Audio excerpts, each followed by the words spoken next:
నమస్తే, welcome to Telugu రాజ్యం special story. Jagan ఇప్పుడు ఏం చేయాలి? కళ్ళు మూసుకుంటే 5 ఏళ్ళు ఇట్టే గడిచిపోతాయా? వచ్చే ఎన్నికల్లో వైఎస్ఆర్సీపీ అధికారంలోకి వచ్చేస్తుందా? మళ్ళీ నవరత్నాలు బటన్ నొక్కుడుతో పరిపాలన షురూ చేస్తారా? అదే సలహాదారులు చెప్పిన బాటలో జగన్ నడుస్తారా? మరో 20 ఏళ్ల పాటు వైఎస్ఆర్సీపీ రాష్ట్రంలో అధికారం చెలాయిస్తుందా? ఇవేవి అంత ఈజీ కాదని జగన్ భావిస్తున్నట్లు రాజకీయాలు మరీ అంత బ్లాక్ అండ్ వైట్గా ఉండవని ఆ పార్టీ నాయకులు, అభిమానులు అంటున్నారు. వైఎస్ఆర్సీపీకి మళ్ళీ పూర్వ వైభవం రావాలి అంటే జగన్ చాలా కష్టపడాలని వారంతా సూచిస్తున్నారు. కళ్ళు మూసుకుంటే 5 ఏళ్ళు ఇట్టే గడిచిపోవని, ఇప్పటికైనా కళ్ళు తెరిచి పార్టీ బాగోగుల్ని పట్టించుకోవాలని వాళ్ళంతా అంటున్నారు.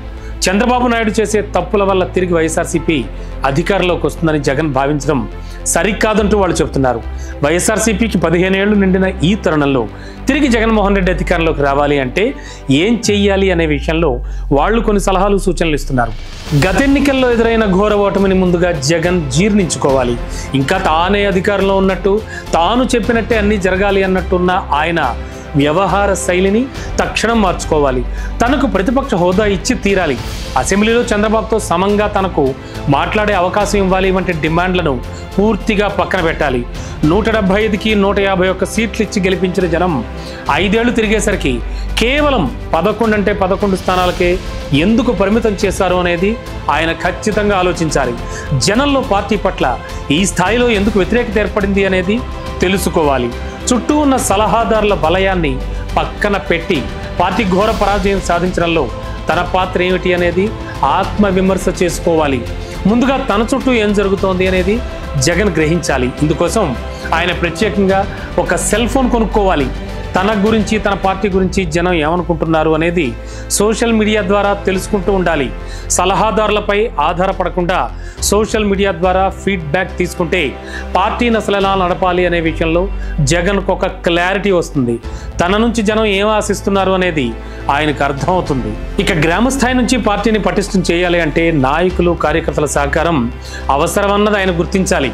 మండల స్థాయిలో కనీసం 5-6 నాయకులను పేర్లు పెట్టి పిలిచే అంతగా ఆయన పార్టీ నాయకులు, కార్యకర్తలతో మమేకం కావాలి. జిల్లా స్థాయి, అవసరమైతే మండల స్థాయికి వెళ్ళి సభలు, సమావేశాలు, సదస్సులు నిర్వహించి పార్టీలో జోష్ నింపాలి.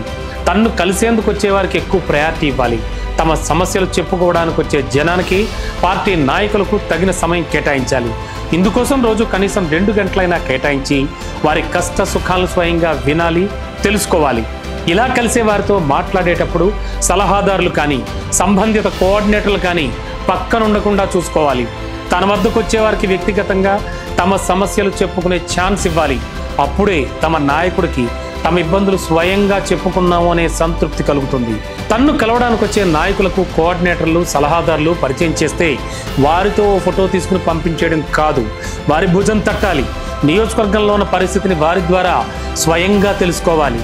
అలా తమ సమస్యలు చెబుతున్న వారి పేరు, ఊరు గుర్తు పెట్టుకోవాలి. ఈ విషయంలో రాష్ట్ర రాజకీయాల్లో మాజీ సీఎంలు చెన్నారెడ్డి, రాజశేఖర రెడ్డిలకు జనంలో మంచి గుర్తింపు ఉంది.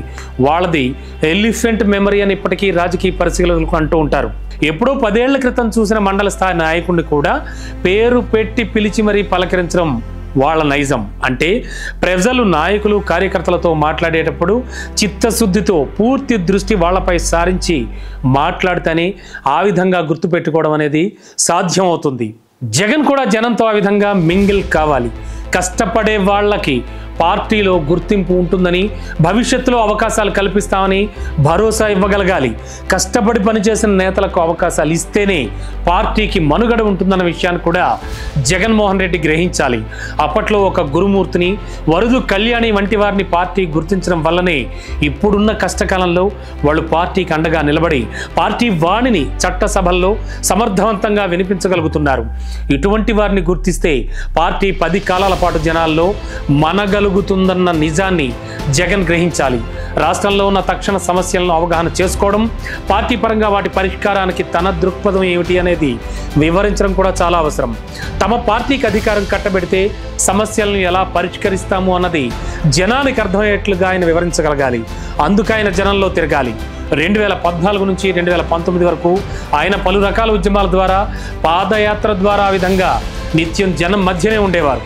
జనం జగన్ను తమ సొంత మనిషిగా భావించారు. తమ ఇంట్లో వాడిగా, పెద్ద కొడుకుగా అనుకుని వాళ్ళ సమస్యలన్నీ చెప్పుకునేవారు. ఆయనకు అధికారం కట్టబెడితేనే తమ సమస్యలు గట్టెక్కుతాయని పూర్తిగా నమ్మారు. అందుకే 151 సీట్లతో అధికారాన్ని కట్టబెట్టారు. వైఎస్ఆర్ కాంగ్రెస్ పార్టీకి మళ్ళీ పూర్వ వైభవం రావాలంటే జగన్ మళ్ళీ 2019కి ముందులా మారిపోవాలి. తన్ను తాను మార్చుకోవాలి.